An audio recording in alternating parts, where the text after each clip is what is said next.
আমাদের কাছে মনে হয়েছে আমাদেরকে সবার আগে আসতে হবে এই মাওনাতে।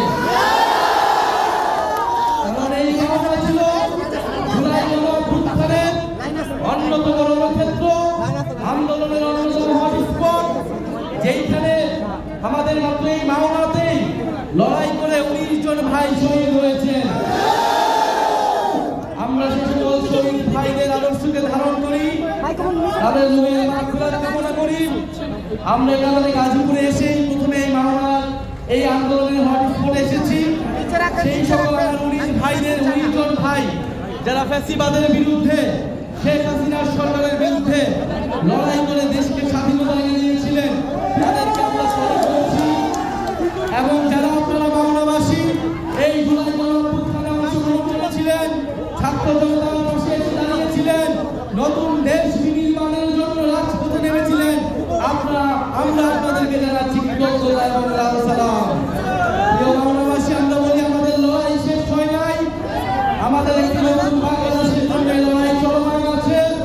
আজকেও দেখেছেন গাজীপুরে সন্ত্রাসীরা টহল দিচ্ছে, মহড়া দেওয়ার চেষ্টা করছে।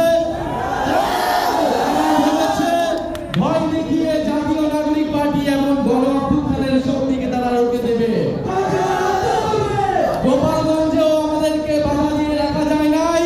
আমরা গোপালগঞ্জের মাটিতে গিয়েছি, আমরা গাজীপুরের মাটিতে এসেছি, বাংলাদেশের 64 জেলায় আমরা গিয়েছি যাব, এবং আমরা ঘোষণা করেছি বাংলাদেশের প্রত্যেকটি ইঞ্চি মাটি থেকে আমরা মুজিববাদীদের বিতাড়িত করব, মুজিববাদীদের আমরা বিচারের আওতায় আনবো। আপনারা জাতীয় নাগরিক পার্টির সাথে থাকবেন এবং এই গণঅভ্যুত্থানে যারা শহীদ হয়েছেন, আহত হয়েছেন আমাদের সকল যোদ্ধা ভাই, তাদের সাথে থাকবেন, তাদের জন্য দোয়া করবেন। আমরা গাজীপুরে আমাদের মূল প্রোগ্রাম বিকালবেলা 5টার সময় আপনাদেরকে আমরা আমন্ত্রণ জানাচ্ছি, আপনারা গাজীপুরের প্রোগ্রামে আসেন। সেখানে আমরা গাজীপুরবাসীর জন্য জাতীয় নাগরিক পার্টির যে ভাবনা, যে স্বপ্ন আপনাদের নতুন বাংলাদেশের, আমরা সেটা নিয়ে কথা বলবো। আমরা এখন দোয়া করবো এবং দোয়া করার মাধ্যমে আমরা আমাদের আজকে এই সংক্ষিপ্ত সভা এখানে শেষ করবো।